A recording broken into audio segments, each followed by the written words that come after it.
Plattdeutsch-Englisch, ein Vergleich. An Anfang geht das Westgermanisch. Von 5. bis 12. Jahrhundert ist Oldenglisch schnackt worden und da ist Hütenglisch ut worden. Von 9. bis 16. Jahrhundert ist erst Oldsassisch und dann Mittelniederdeutsch schnackt worden. Und da ist bis Hüt Platt ut worden.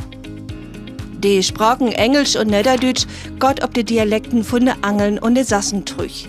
In das 5. und 6. Jahrhundert sind sie ut das heutige Schleswig-Holstein nach de Bretschen Inseln utwandert.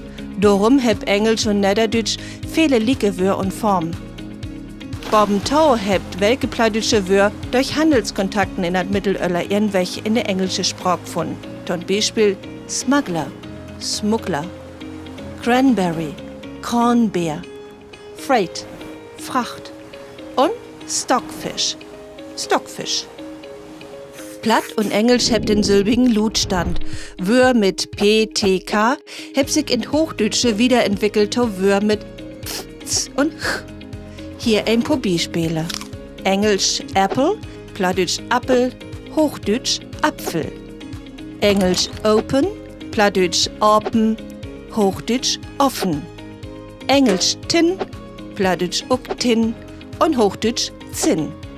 Ob Englisch heißt das Eat, ob Plattdeutsch heißt das Eten und ob Hochdeutsch Essen. Ob Englisch ist das Cook, ob Plattdeutsch Korken und Hochdeutsch Kochen. Und Englisch ist do, das Plattdeutsche down und das Hochdeutsche tun. Generell kann ein Säng in Englische und Niederdeutsche gibt in den Sätzen mehr Verben, wo das Hochdeutsche gern Substantive brucken deit. Zum Beispiel ein hochdeutsches Wort als Elterndemonstration wird es in beide anderen Sprachen nicht geben. Ob Plattdeutsch würden dort de Öllern, die demonstrieren wollt, und ob Englisch sind es the parents who want to demonstrate. Man verschieden sind Englisch und Plattdeutsch auch zum Beispiel wie den Abbau von Sätze. Wenn mal wat utsecht waren schall, heißt dat ob Plattdeutsch, dat grüne Schiff hört Peter Tau. Ob Englisch ist dat the green ship belongs to Peter. Und schall wat Frucht waren, den heißt dat ob Plattdeutsch trinkt de lütte Butcher Melk und ob Englisch does the little rascal drink milk.